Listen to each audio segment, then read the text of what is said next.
And he has also served as a union minister in several roles, in commerce, in information technology, and many other ministerial posts, and has, to my mind, made some really taken some excellent initiatives in terms of the different kinds of work that he has done. If I started going into all of that, it would take us a long time, but we are delighted to have him with us today. And we would love to get his reactions on the elections, which have just been completed in India. Some of you here in this room and online may have come to the event earlier this week where we talked to a bunch of academics and people from somebody from News Laundry in the media about their reactions. And so we would like Mr. Pilot's reactions as an insider, somebody who has been on the ground, done a lot of campaigning for the Congress Party and the India Alliance during these elections. So he really has a pulse of the country and what really went on in the ground, and also, of course, most importantly, how he sees these things now going forward, how he sees uh, the next 5 years turning out and working out for India. I'm joined by my colleague, Maya Tudor, who was the one who initiated and conducted the earlier event this week. Dr. Maya Tudor is a political scientist also at the school, and she works on questions of nationalism and democracy, and she has done a lot of work on India as well. So without further ado, welcome. Thank you, Maya, for joining me today. And why don't I hand over to Mr. Pilot, and Maya, maybe you would like to ask the first question on the... Yes, well, I think we should just hear, first of all, about the election. What were your reactions? What was surprising to you? Maybe you expected what the rest of the Indian public and certainly the exit polls did not. So can you just talk us through your own reactions to the elections and what you think they mean for India and the years ahead? Great. Thank you, Maya. Thank you, Andy. Thank you all for coming here, and thank you both for organizing this event. Like you said, this election was a long election. It was 7 phases long.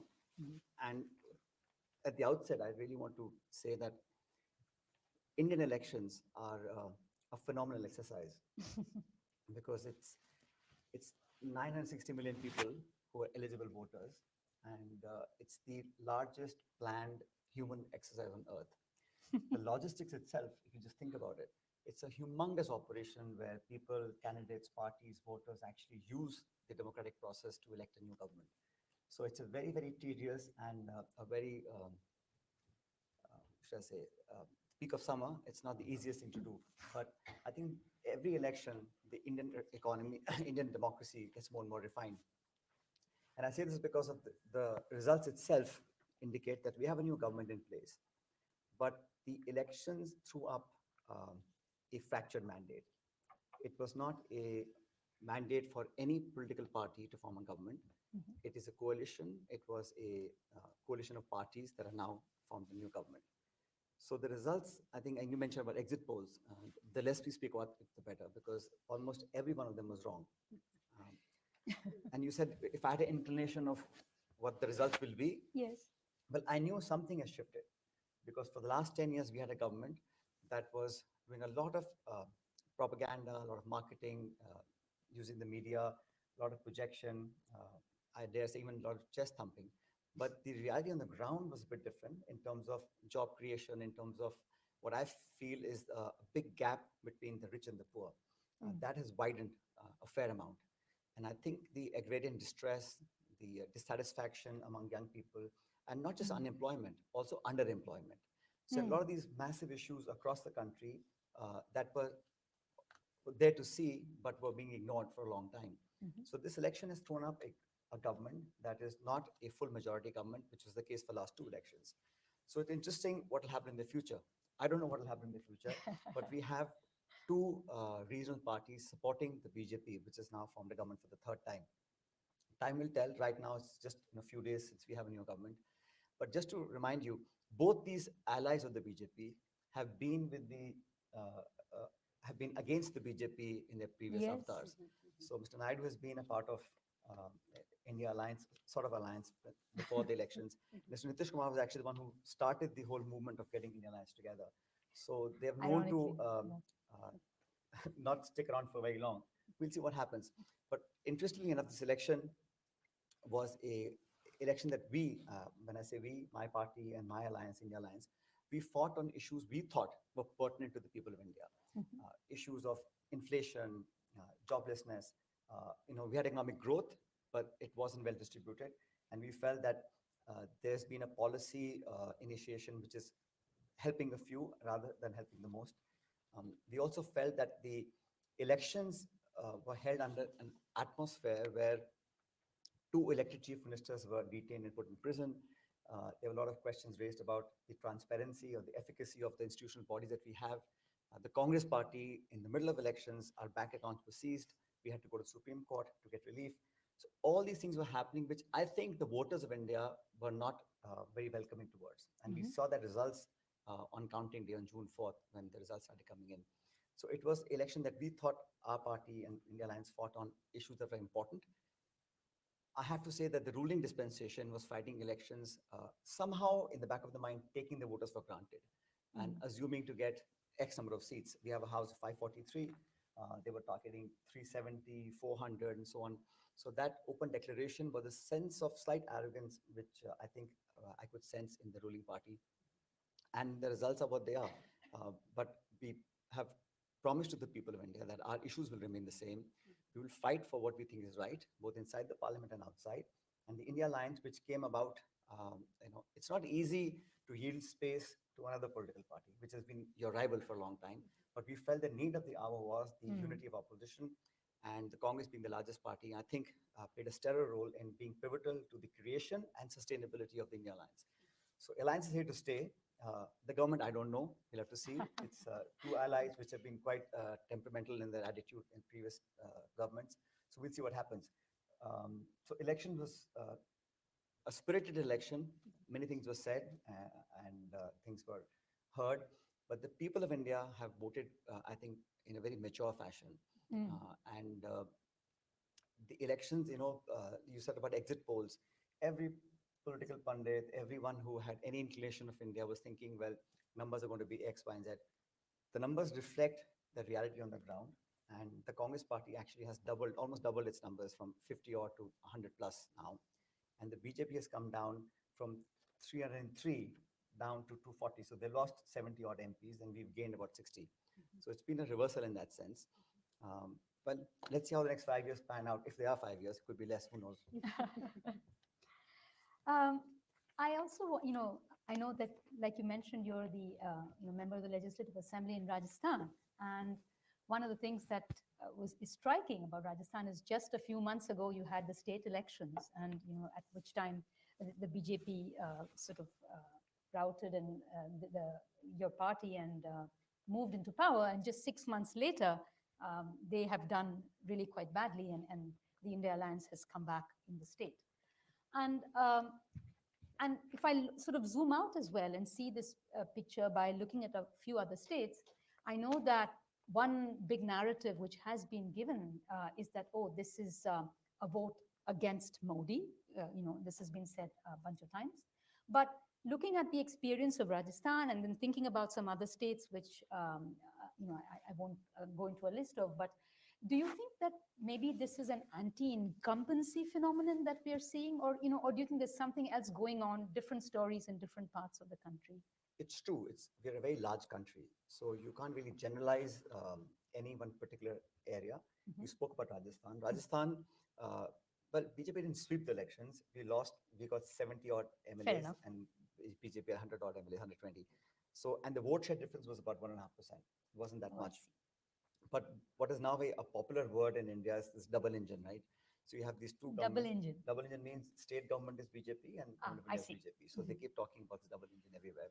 Uh, that didn't work very well in either Uttar Pradesh or in Indeed. Haryana or in Rajasthan. Mm. And I kept saying this during the campaign that what really mattered to the Congress was wherever there's a bipolar contest, Mhm.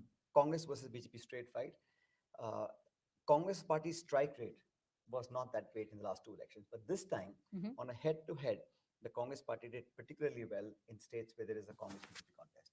And Rajasthan is one of those states. Mhm. So we have won 8 on our own ticket and 3 of our allies. So out of 25 seats, we have 11. Mhm.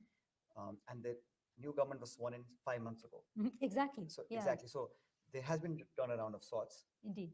Uh, could we have done better? Yes, but we got zero last time and time before that. So Yeah. it's like a few 1,000% increase to, or Indeed. maybe more.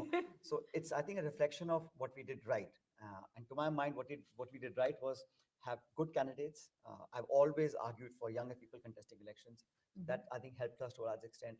Our narrative, our campaign, our manifesto, our coming together. All leaders of the party work together to make sure that our candidates win.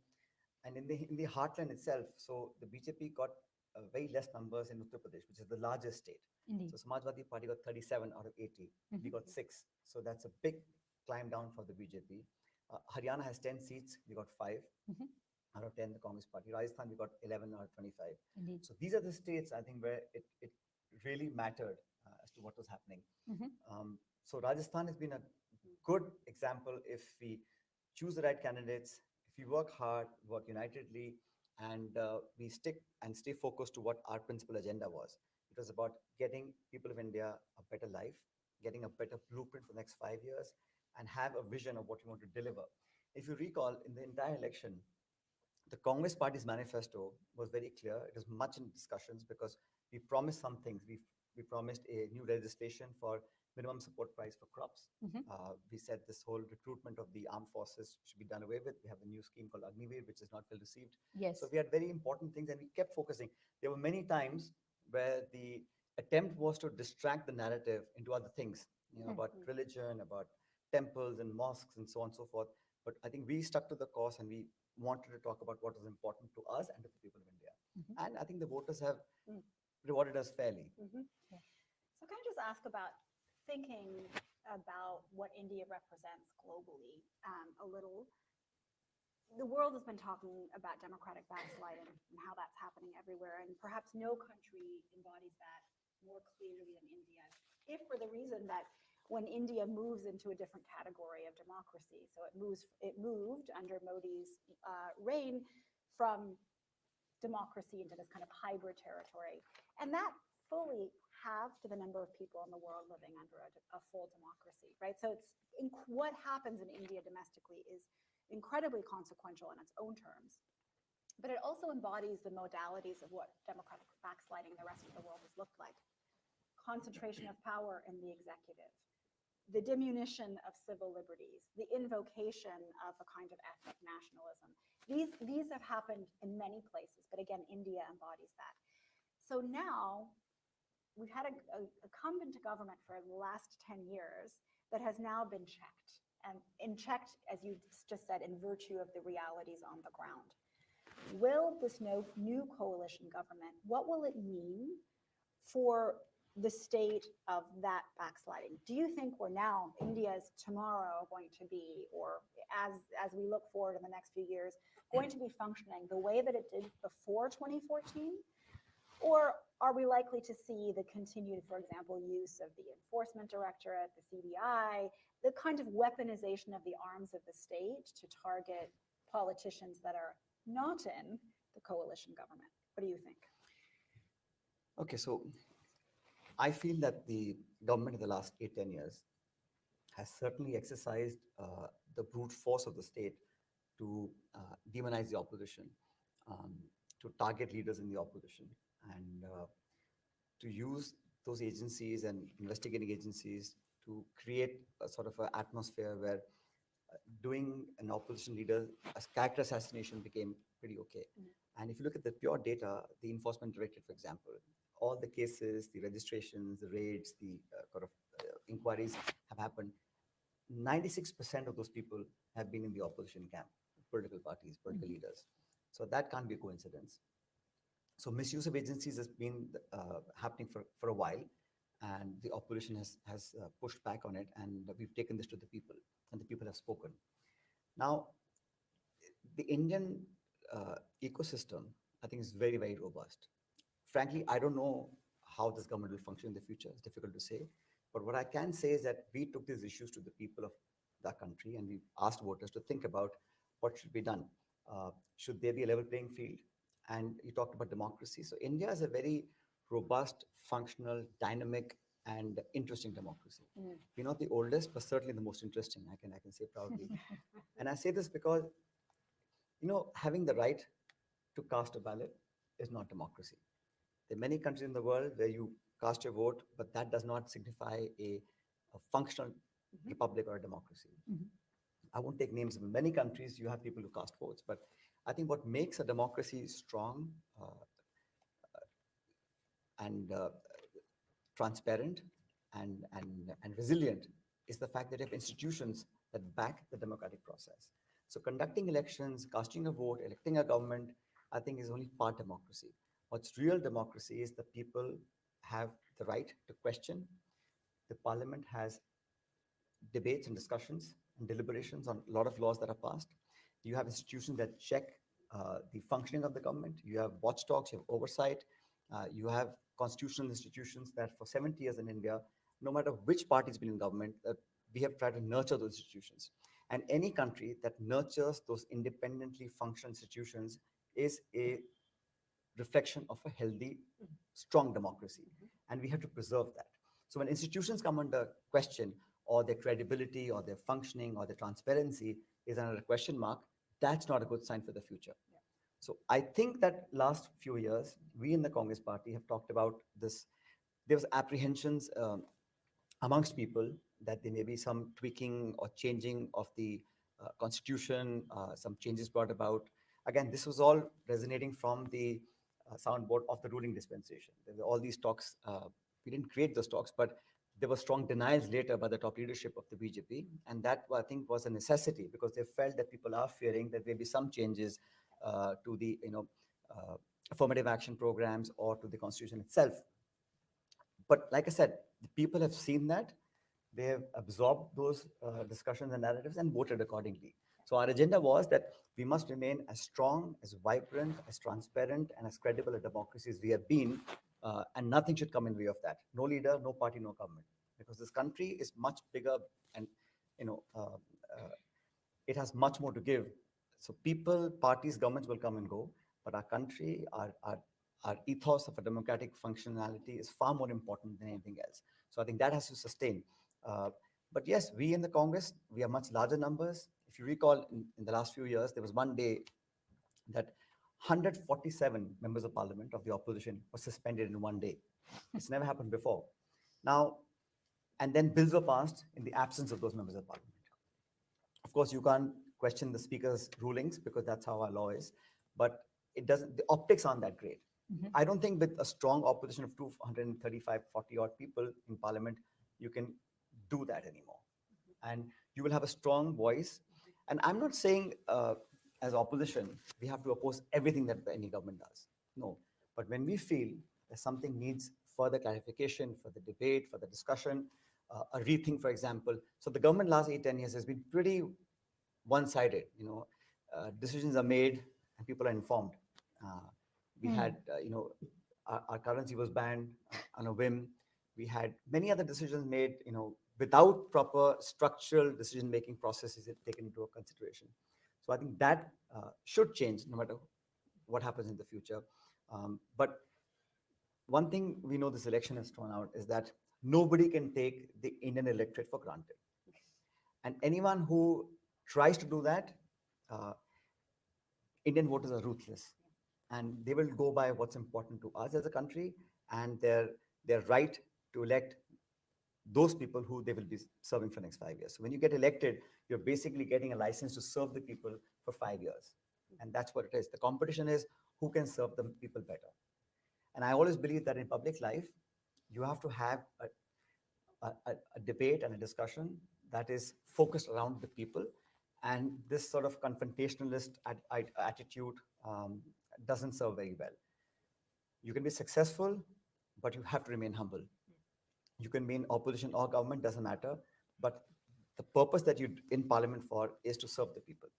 So what's happened last few years was a sort of a acrimonious attitude being created. It was an environment where it was sort of, overly boisterous.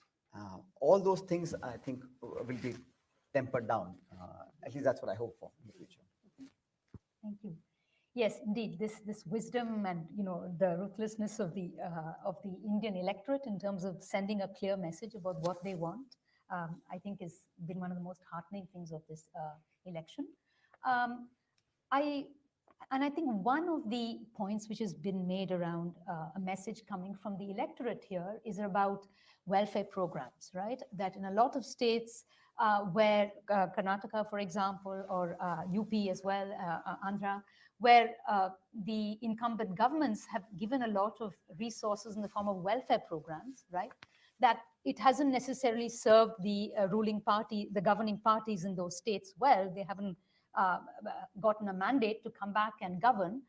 And the question is, what message does that send? That's one question. And related to that, you mentioned how the way you think what won the election for the India Alliance in Congress Party in particular, in the case of Rajasthan, was that you stuck to your sort of manifesto in terms of what are the issues that people are facing. And one of the things that has come up there is about jobs and the lack of jobs. And so I would like to ask a sort of a two-part question. One is, what do you see as strategies that can be followed, will be followed, should be followed, going forward in these next 5 years? And related to that, what would be your metrics of success? I ask that as somebody who's an economist and who has seen that a lot of sort of very, very important data, which India has had a long and historic tradition of doing excellently. Data gathering and national statistics have not happened in the usual way in the last several years. Uh, So two things. One, my takeaway is that Indian people don't like lazy governments. You can't write a check and then hope to win elections. mhm. It's just like when you give someone a birthday gift. When you make something out of your love and effort, and that's much more valuable than giving a few dollars or a few pounds. So it has to be a bouquet of things. You have to have a government that is sensitive to the needs of the people who are not in the mainstream, and they need the helping hand, the budgetary allocations, the subsidies, the so-called handouts. That's important because you have to uplift those millions of people who are not in the mainstream. But giving something free itself has two problems. One, the delivery, if unchecked, is not satisfactory. Mm. B, you have to fix the leakages where they're in the system. And that alone per se will not suffice. Mhm. Because people do need a good law and order. People do need a good uh, environment where they can bring up their kids. They need opportunities of jobs. They need promise for the future. And India is a very aspirational country. Mhm. So you have to be able to be in a position to fulfill at least part of those dreams that people are thinking of and are pondering over. Because as the world gets more connected, Indian young people, the median age in India is 28 years. Okay. And Yeah. out of 1.4 billion people, so many young people are now educated unemployed. Yes. It's about 40%. We have the highest recorded unemployment since independence.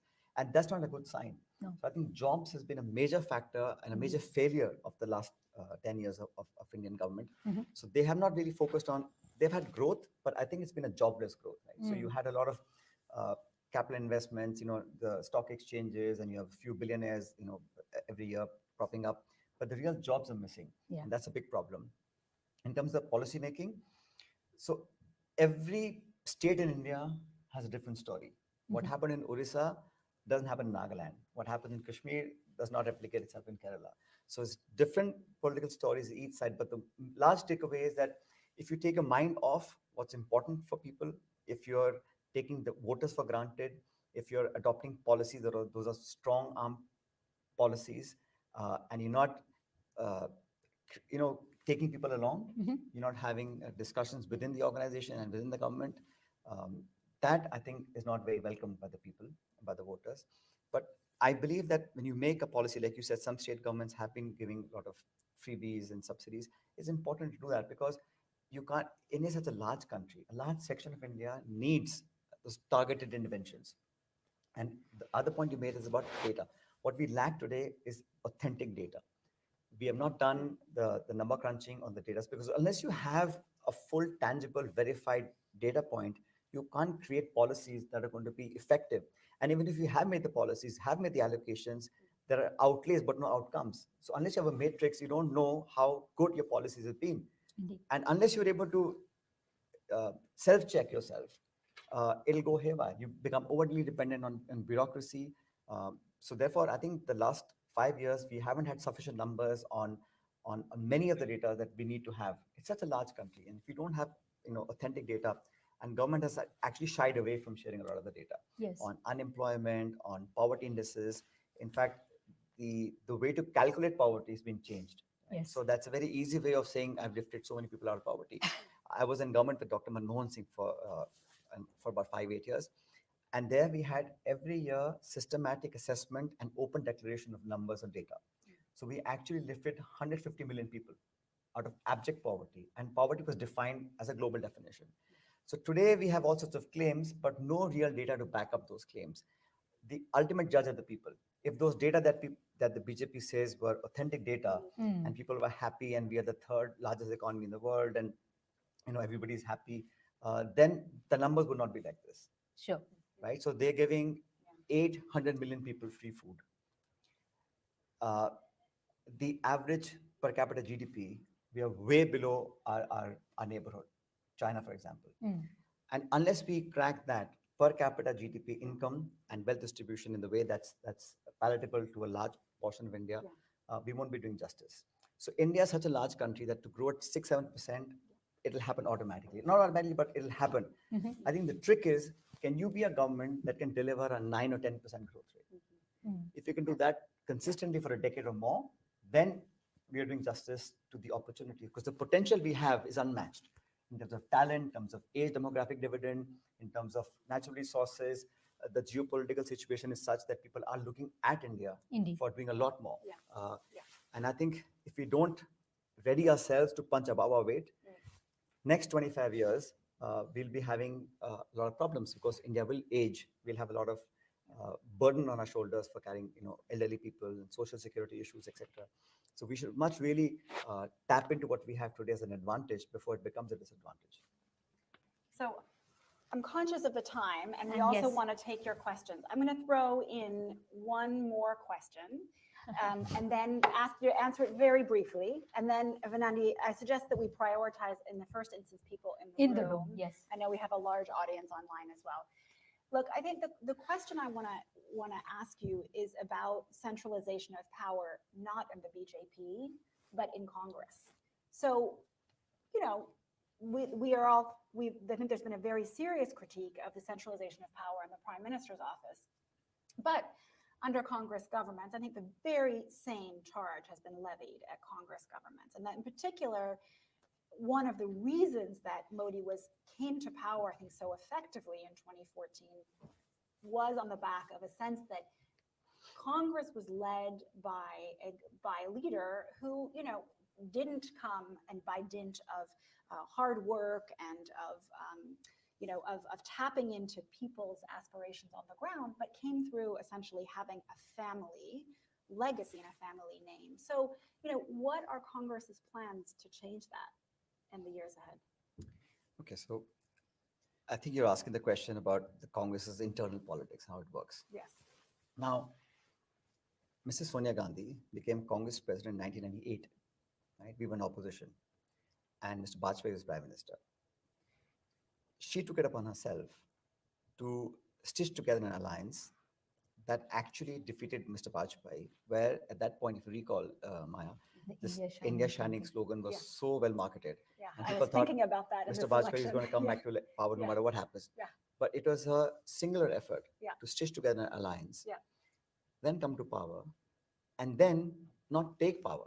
So she actually, the party nominated Dr. Manmohan Singh to become our prime minister for 10 years. Right. She could have very well become prime minister in 2004. She chose not to do that. In fact, since 1989, no member of the Gandhi family has been a minister, a prime minister, or a chief minister. They've worked for the organization. Now, here is a family that a sitting prime minister was assassinated because she was fighting terrorists. But Rajiv Gandhi was assassinated in the middle of elections. So to say that the contribution to the party and to the country is anything less than enormous would be injustice, one. Second, you see, we can choose to look at a such situation either which way. So we won two elections, 2004, 2009, and we lost two elections, 14 and 19. So Mrs. Gandhi won us two elections. and we lost two after that. Again, this time for the third time, we didn't make it to power, but we gave a very spirited fight. A spirited fight where our back was to the wall, everything against us. The popular media, uh, we had funding issue. funding was a huge issue. Yes. We Yeah. couldn't, one of our spokespersons was talking about, we couldn't hire uh, planes and helicopters because there was just absolutely a severe crunch. And for a large country, and when you're battling, not battling, when you're taking on an opposition that is flushed with funds, that has all the power in the world, you basically have a very uneven playing field. Despite that, and I think what Mr. Rahul Gandhi has done is that after having lost power, he took moral responsibility in 2019. He resigned from the post of president and has not taken that job, even though the party wanted him to take the job, because he felt that if I'm party president and we've done so bad, someone must take responsibility. Today we have an elected president, Mallikarjun Kharge. He's 80 something. He's had almost 5 decades of electoral politics, right? He's from the Dalit community. He's elected party president. And in the Congress party, every state capital, we keep a ballot box. We go and cast a vote. And thousands of delegates actually elected Mr. Kharge as a president. Now, does that happen in any other political party in India? Mr. Nadda was the party president. I don't know who elected him, who nominated him. No one knows. He got an extension. I don't know how he got that. And now seems like he's on his way out. And who the new person will be, no one knows. Right. So I'm saying is that in the Congress party, you can argue whichever way suits your purposes. But for my understanding, Mr. Rahul Gandhi took on a march across country. Yeah. It's a long march, 4,500 kilometers. He walked. And the only purpose was because there was so much disunity and there was so much acrimony and there was so much sort of, inhospitable environment for a lot of people in this country that he walked to get people together, to listen to them, to raise their issues, and to walk. And I did a lot of that walk with him. 4,500 kilometers is not an easy journey. Yeah. And he did that with the only purpose of connecting with the people. Yeah. Now, that's sheer determination and hard work, and not many people anywhere in the world can actually do that. He did another yatra from Manipur to Mumbai. That was like a hybrid vehicle and walking. So to walk the length and breadth of this very large country, to meet millions of people, literally, to connect with them, to galvanize the support base, to not seek votes, but to say that we are here for you. That sort of endeared him to people across the country. Yeah. It helped the party, and we saw the results. Now we are 100 plus MPs in parliament, where we were like 50 odd. So I think their contribution to building, sustaining the Congress party's prospects are second to none. Yeah. And ultimately, it's our choice who we choose as a leader, right, in the party. Correct. And if that leader is sacrificing his or her position and making efforts to make the party grow in all parts, I think no one should have objection to that. Right. And in terms of power devolution, I must tell you from personal experience, in the Congress party, you can actually talk, disagree, and be okay with it. Great. I can't say the same about the BJP, but in the Congress party, you can have a difference of opinion. Your ideas are valued and respected, and you're not reprimanded later in time because of what you said. Yeah. So that openness of being able to air your views, to agree, disagree. Yeah. Once we've had a discussion, we come to a conclusion by consensus, and we follow that decision. Yeah. But that openness of having the authority or the liberty to say what you want within the party. We had 2 years ago a Udaipur declaration in Rajasthan. We had a Congress party meeting where we decided that 50% of all positions in the party, all party positions, 50% will go to people who are below 50 years of age. It is a conscious decision because Indian demographic should be reflected in the political setup as well. Dalits, SC, STs, OBCs, women, minorities, they must all be given adequate representation in the party forum. That was a conscious decision the Congress party took. So there is an effort to get everybody on board. There is participation in decision making. Yeah. I know I said I should be short, but I had to elaborate because I thought Just ask of any politician. no, but I'm just saying because sometimes people misconstrued this Yeah. because Yeah. I think here's a family and look at Priyanka Gandhi. She has actually worked so hard in this election. Yeah. Campaign because when the candidates and the voters want you to Yeah. call a certain leader, it's an open choice. Yeah. They can call you, call me, but they want to call Rahul and Priyanka, so that's good and it helps us win elections. Yes. Indeed. Let's Go Nadia, to- I know you're on. Yeah, I currently think let's online. start with, So there's a hand up there. And, Let's let me start with our students since they So why don't we start with two Awesome. students back there? Thank Thank you so much for sharing your thoughts. Super insightful, I must say. I have two very quick questions. The first one is to focus on the alliance, India alliance, and I'm more interested to know about the internal complexities and the power struggle within the alliance, and how are you coping in the India alliance? Yeah, India alliance, India alliance. And the second question is that in the UPA government as well, we have seen a lot of scams. We have seen the government using other government institutions for their own privilege and hiding of the scams. So there's a very thin line on how every government is using it. There's a trend of that. So how would you say? I was wondering, like, if you can share your thoughts on how can we curb that, and how to ensure that the government are doing their job effectively without using their power on the citizens or the opposition. Okay, so we're going to take a couple of questions and we'll keep track of them. Next, Nitin. Thank you, sir, for your talk. Taking up Dr. Tudor's question, I think BJP is always ahead of Congress in setting the narrative. So, with the new government coming, what are you doing being ahead of narrative, especially of things like CA or the delimitation where they try to change the seat composition of North and South? So, what is Congress doing to set the narrative where BJP seems to always take the lead nowadays? Okay, can I do one more? One And then, more. yeah, oh, wait, okay. Can we Okay. prioritize our own Sure, students? sure, Yeah, sure. Roop is next, yeah. Thank you so much for your insights, sir. My question is in terms of the issue you highlighted, the unemployment issue. Uh, what is the policy that sort of reverses that trends, and how does the alliance plan to push for that particular policy? Start with her. The India Alliance was a difficult one to put together, and there are two of our partners who actually flipped, went to the NDA. Um, we fought elections against each other in the India Alliance, last 3, 4, 5 years, but we all decided that in the larger interest of having a united opposition, it's important for us to come together. And the issue, what brought us together, was the fact that the entire opposition got twice the number of votes than the BJP. And BJP always benefits from a fragmented opposition. It wasn't easy to seat space. It's to give one seat to another party, your rival within the state, it's very difficult. For example, Aam Aadmi Party, we didn't have an alliance in Punjab, but we had one in Delhi.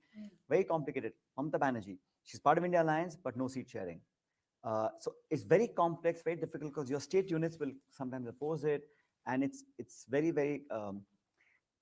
difficult. Trust me, because I've had the state unit for many years. So it was difficult to come up with an alliance. But I think Mr. Kharge and Mr. Gandhi played a pivotal role in getting the India alliance together, and I think it's here to stay, because now we have people have actually stamped it and said this is a good idea. We're supporting you. The alliance has won many seats in Uttar Pradesh, for example. Akhilesh Yadav's party and Congress party. So when people have rewarded our decision, I see no reason why we should step back on it. Now we must be there inside of parliament and outside to check, to to to oversee what the government is doing. And the other thing about what will happen, gentleman's question about policies of the next government, I think let them first handle Mr. Naidu and Mr. Nitish Kumar. They have been around the block many a time. So I think let them first go through with that, because there's been a huge discussion about the delimitation process benefiting the northern states and not so much for the southern states, because of the growth rates are different, population growth rates. So it's very difficult to say what will happen. There are legal provisions as to when the commission will get formed, but I would hold my thoughts till I see how the contours of the new coalition come about. We already had one or two parties who didn't take oath that day. I think Mr. Eknath Shinde's party didn't take oath with Mr. Modi, and even the other NCP also didn't take oath. So you'll have these, teething problems at the beginning, which are most likely to manifest into bigger issues as time goes by. So I think it'll be interesting to watch. But the opposition, I mean, as we have said in our manifesto, we are committed to what we speak of, and that will be our stand through the course of the next 4 or 5 years, or however long the government lasts. One does not know, because the numbers are stacked like this. If you think about it, 22 or maybe 24 seats, if were to shift from the NDA to India, we would have a different government. So it's actually much closer than what we think it is. 24 seats, that's it. Yeah. Had to go from NDA to India, and we'd have a different government. So I think that reality check must be there in the hearts and minds of the people who have taken oath on, just recently. So we'll see what happens. In terms of, sorry, this last question about the jobs, that really is that's the responsibility of the government of the day. But I think state governments also have a role to play. So wherever we are in government, I have always advocated that everything else can wait. But people that when they get overaged for applying to government jobs. You have these paper leaks. This NEET issue just happened in India. It's a huge problem. So when young people's future is under question, I think no leader, no party, no government has a right to play with the future of young people. We must conduct elections in a transparent fashion. We must provide jobs. There are 30 lakh, 3 million backlog in government jobs, government of Central India. They should provide those jobs. And besides government jobs, unless you have a real job-oriented policy making in state governments to absorb young people from the farmland to the shop floor and to skilled labor to higher education, the SMEs are the answer. Small and medium scale industry are the answer for getting rid of unemployment. All across the world, it's not the large corporations, it's the small SME sector that really employs tens of millions of people. And that's what we should focus on. Nadia, I'm going to take another set of hands in Please. the room, and then we Yeah, can go and to then the we can online. try one. Anushka. Hi. So here at the NPP, we talk a lot about sort of unlikely coalitions, and the India Alliance is a pretty massive, fantastic, brilliant, but also unlikely coalition. And one of the So do you think Mr. Naidu, who was in Delhi 8 months ago, protesting against the government of the day, and Mr. Nitish Kumar, who said, I rather die and go with BJP, that's almost as unlikely as the India Alliance. Mr. Nitish, I don't know what's happening there. I'm very interested in the coalition that comes into power right now. But just in terms of sort of larger questions of where we're hoping to take India, India, the country, and India, the alliance. What are your thoughts about what kinds of ideologies need to be maintained for the alliance to be maintained? And hopefully, God willing, we manage to form government at some point. What then will be important for these coalitions to stay together? Because it is a set of very diverse actors with very diverse interests, right? So how do we, what are your thoughts on that? No, I think, like I said, we may have some, this is a quick answer to her. Okay. We may have a small differences, but largely the reason why we are together remains the same. So the matrix is the same. We have an alliance which is against the NDA, and we've all come together, and people have rewarded our coming together. So I think we are here to stay. And like you said, and I always say this, so today's opposition is tomorrow's government. Right? So I agree with you, but the reason right now that the alliance is together is against the NDA, which is fantastic. Yeah. But once it forms government, what keeps it together, and how do we stay together? बनने दो, सब हो जाएगा, चिंता मत करो. Just wait for that. Okay, so we have first here, Gargi, go next. Yeah. First of all, congratulations for putting that alliance. Like, it was an exemplary thing to happen. Like, everybody in India was concerned about how is the opposition going to react and how is the opposition was so fragmented. We were losing hopes, and like democracy was like. So the way you have actually put up all the parties together, I just want to know your reflections on what effort, what special effort did you take for putting them together, and what was the tipping point really, which really made all the opposition come together and forget their own differences and be there? Hold your answer. We're going to a couple of questions. Yeah.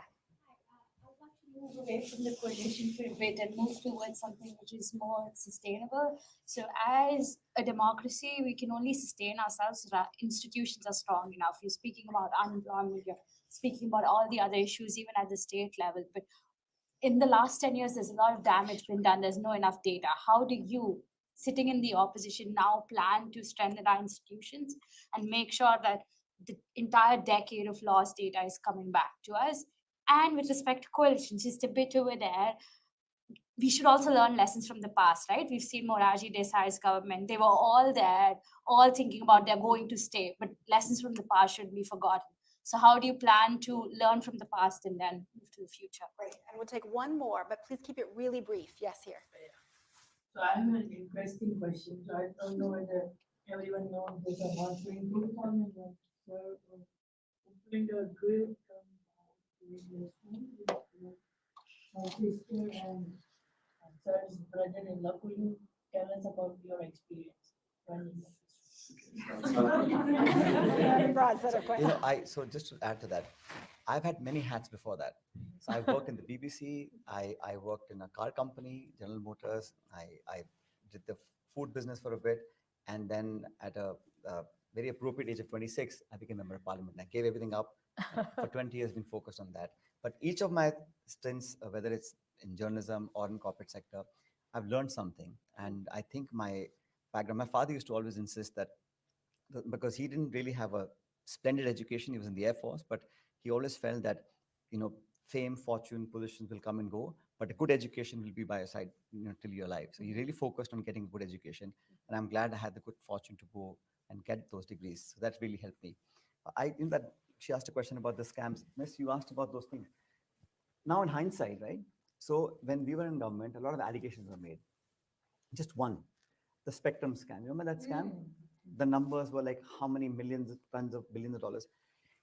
BJP's had 10 years in government, right? What has been the conviction of that? There was a lot of propaganda, a lot of, you know, blame game, a lot of allegations. But if there was anybody at fault, and I'm open to all inquiries, right? For 10 years, you have space to conduct inquiries and punish people who were guilty. Nothing's come out of that. That CAG report, the Spectrum scam, and I'm sure if anyone does anything wrong, he or she should pay the price for it. But what happens is we get lost in rhetoric. So in 10 years, all the cases against, let's say, they've hauled Mr. Rahul Gandhi to the ED office. They've called Mrs. Sonia Gandhi for questioning. Now you do that because it makes headlines for 24 hours or 2 days. It remains in people's consciousness, but it doesn't lead to anything. So what happens, very easy to throw mud and run away. And then you've had full 10 years to prove that who's guilty, who's not. All those people who ran away from India, I won't take names, but who are living in this country and other countries, why haven't they been able to take them back? All the black money that was abroad was supposed to come back to India. That hasn't come back. So I think we must, election speeches, rhetoric, and announcements versus what really has been on the ground. So it's very easy to say that, you know, Dr. Manmohan Singh, actually, to my mind, the most honest human being on the planet. And he actually took a strong stand. If anyone made an allegation, he said, no, until you clear your name, you must step down. Does the current government have the same morality? People in that government have done things that are unspeakable. And yet, no one resigns, no one takes responsibility, no one talks about it, no one gives the clarity, no agency has the guts to question those people. So you have to be even-handed in terms of how you view things and what you say and what you do. There was a minister in the UPA government whose son was allegedly he mowed down people by his car. Right? What happened to that case? There were women athletes who were sitting in Delhi protesting against molestation charges against a member of parliament of the BJP. What happened to that? His son got a ticket. So you can't have two standards, right? You have to be even-handed. And you know, people of India, this whole temple talk happened so much. Ayodhya, BJP lost that election in that temple town. It's not about one religion or one temple or one constituency. I'm saying that the Indian voter is wise. They know what is right, what is wrong, much more than you and I. We all think we are smarter and we know what's going on. The political knowledge, the instinct, and the calculation of the Indian voter as a whole is, I think, by far higher than anyone I've ever seen. It's just phenomenal. My question actually was that there is a trend that government is using other government institutions to either suppress the opposition or to hide their own scams. My question is that how do you ensure that this doesn't happen? There are processes for example, the CAG report. There are committees in parliament. There are many ways that you have the right to information. So you have a lot of ways we can get truth out. But the government, I think, is hesitant mostly to give data, to share information. The institutions, I keep saying, are one of the most important parts of our democracy. Right? The stronger the institution. Look at our neighborhood. I mean, all of our neighborhood, China, Pakistan, Bangladesh, Sri Lanka. Elections वहाँ पर भी होते हैं. But the institutions aren't as strong as they are in India. That's why they're not as resilient. There are a lot of problems in their functioning of their democracy. Maybe as this opposed to connects to India. the other question. Sorry to Yeah, yeah. interrupt. In terms of the, So there has been a dilution. So this election of- was actually fought on maintaining the credibility, the functionality, the transparency, and the appointment procedures of people who run those institutions, which are constitutional institutions. They're so important, and they have to be above board, and they need to maintain a certain independence. And we took this topic to the people, and I think people have spoken. They said, yes, this is true. You can't have a future time where these institutions are, made just rubber stamps or are ignored. So that's important, and I feel that it's one of the issues that the Congress Party, India Alliance, have taken up very, very strongly, and people have, accepted what we said. Um, I know we have a large online audience, so I would like to at least take one question from the online audience, and it's a topic that has not been covered explicitly so far. It is about institutions in some sense, but it's specifically about the media, so I'll read it out the question. Saying mainstream media, often referred to as the fourth estate, is perceived to lack neutrality during elections. If the media had provided more balanced coverage, the election results might have been different. What is your opinion on how the status quo of the fourth estate might evolve in the future, especially considering the pressures it faces, and what are the implications for democracy, which is already under stress? So that's true. The Indian media uh, has been biased, to say the least, and we all know that. But the flip side is now the Indian people are very smart. So this election was actually fought on Instagram and YouTube a lot more than satellite television, because people understand that the news that comes in the evening is pretty much biased. But the media itself, I think, has been not as fair to the opposition as it ought to be. But I see green shoots. I see a change already happening because they're also pretty smart. They know which way the people have voted. So Yes. I see green shoots in that. And I hope better sense will prevail, because the media is not just there to get TRPs and make money. They have a phenomenal responsibility of showing the truth, at least most of it anyway, and give a level playing field to all stakeholders in the election process. What really happened was that it was too skewed towards one side. And I think for media, what they've done is, for the Congress party, they put a whole lot of resources to damage the image of Mr. Rahul Gandhi. They put social media, and tons of people and money went in to kind of distort his image. And but I think when he started walking in the country, when he walked and met people directly, when we had social media and internet and other platforms to speak out, to converse, to engage, to connect, that really balanced things out. So people now, I think, have understood that what's coming on TV is coming on TV. It's just speaking at me. It's not really giving me an informed opinion or something that's tangible and I can take back home to my family and kids. Can I suggest we do a quick last round? I Yes, know we're indeed. very close to time, and but really going to ask you to be extraordinarily brief. One question and very brief. sharp. Yes. Can we start here?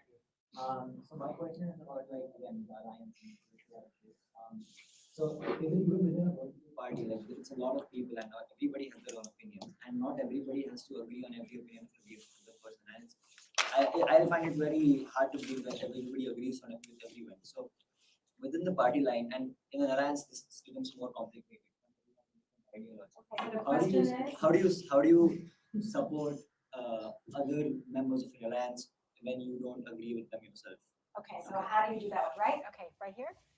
Throughout your conversation, that you mentioned how like the ideology that the Indian electorate can be taken for granted has completely failed, and political pundits are saying that the Hindutva ideology has completely failed. But if you look at the popular vote, the BJP only got 0.8% of the popular vote. So doesn't this mean that the results we are seeing is just a byproduct of like the first past post system that we are using, and not like necessarily a policy or an ideology one? So that comes both ways. In last 2019 election, the BJP polled 33% votes, and they got a huge majority, right?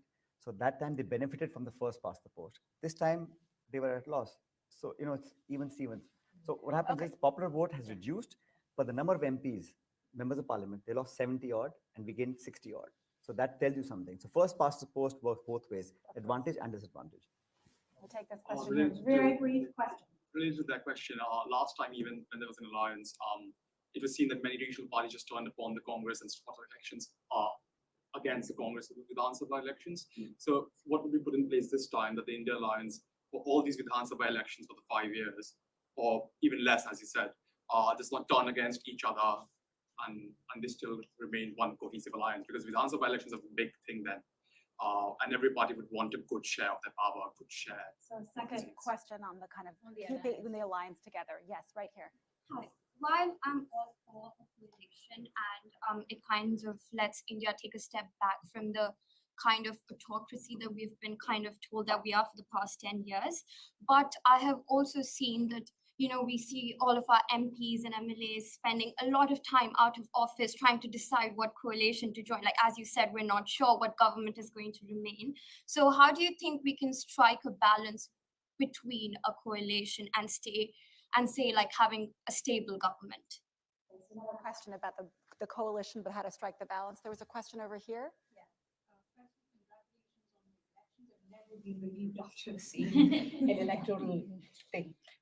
So my question is, MP and Chhattisgarh also have similar realities when it comes to poverty. Why is it that the Congress was not, or the India Alliance wasn't able to do well? Secondly, we're a deeply polarized society right now. What do you plan to sort of bridge the gap? Because it's the poor and marginalized that honestly voted for the India Alliance, not the rich or the elite. So, Question Great. first. I think when you say it's being polarized, I don't agree with completely. There are attempts to do that, but I believe 1.4 billion people in my country, in our country, are averse to polarization. Right? There's a cap, there's a limit to how much, what percentage can be polarized. Um, Indian voter, Indian citizen, inherently, through a historical 5,000 years history, has been accepting. That's what our religions, all of them, they say that we must accept and embrace everybody. Not intolerance is different. I'll tolerate you. That's not nice. I have to accept you. Tolerating is like a sympathy, or I'm giving you some giveaway. Accepting your viewpoint. That's the ethos of our heritage for thousands of years. I think we live by that. It's not possible to polarize, no matter how much anyone tries to do. I think what we need now is a healing touch where people are able to come together, put aside differences, and work towards the betterment of our country. Elections will happen every 5 years, we'll have elections. But people, society, young people's future is far more important. And the coalition, you asked questions about how are we going to navigate that. I'll be honest with you, it's never easy. But I think when we've come this far, we will go that much further. We will come together and figure out a way to tackle all those state level issues. And they happen because if you're a regional party in UP, you want all the seats for yourself. National party is difficult to give it. So it's always a back and forth give and take, which has been the nature of the beast. All alliances are like that. But when the larger objective is in front of us, the smaller ones have to be taken care of. And if something is not, if I have a difference of opinion with you, if it's not a deal breaker, it's okay. It's okay to disagree. That's what to learn. It's okay to disagree. It's okay to differ from each other. It's okay to understand your point of view, not completely agree with it, but yet for the larger good of the country, work together. And that's the nature of politics that we must now practice in India, and that's what's required. Again, last point about this coalition, people are very concerned about, I think you should be more concerned about the ruling party coalition. We're in opposition, so we are going to, in the opposition, wait for a time, which may happen any time, we don't know, because both the alliance partners, Mr. Kumar and Mr. Naidu, have sort of a very love-hate relationship with the BJP.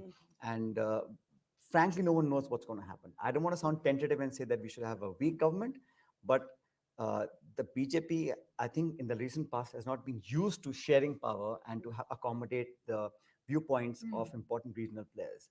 Time will tell what will happen, but recent history will tell you that it's not going to be easy. And that's bad news for the BJP and perhaps good news for the India Alliance. We just had this question also about a comparison of MP and Chhattisgarh. Yes. So there are some states where organizationally the Congress party needs to work hard. Because you can rightly ask, well, if you had good results in Haryana and Rajasthan, what about Madhya Pradesh? So Odisha, Madhya Pradesh, Chhattisgarh, all these states we've not done well. But just to add, the vote share is still more than 40%. So it's the ruling government has used certain tactics to get to 10 out of 11 in Chhattisgarh, for example. Madhya Pradesh is a concern because we have a really robust organization, but perhaps not enough to get us past the winning margins in Madhya Pradesh. But I see it from a different point of view. Wherever we've not done well, I see potential. I believe that we have a lot of scope to improve, and we can do that because we have an organization, we have a history behind us. It's not a new arena or something that's really unknown to us. We will be able to build it, and we'll use this next few months and years to build the organization and get much better results in those states. I think on that note, that optimistic note, and we wish that India continues always to have a robust opposition, because the wisdom of the Indian voter recognizes the value of that. And we hope that, whether it's the government in power or whether it's the opposition, that the country continues to be a bastion of democracy and does well economically and otherwise in the future. And personally, we wish you a very, very successful, upcoming 5 years and beyond. Thank you to all of us, all of you who have joined us today, and for all the people online. I know some of you online may have been disappointed that I cannot take more questions, and you have many interesting ones for Mr. Pilot. but I'm sure that he will give his response best in the actions that he takes over the next 5 years. So thank you all and have a very good afternoon. Thank you. Thank you.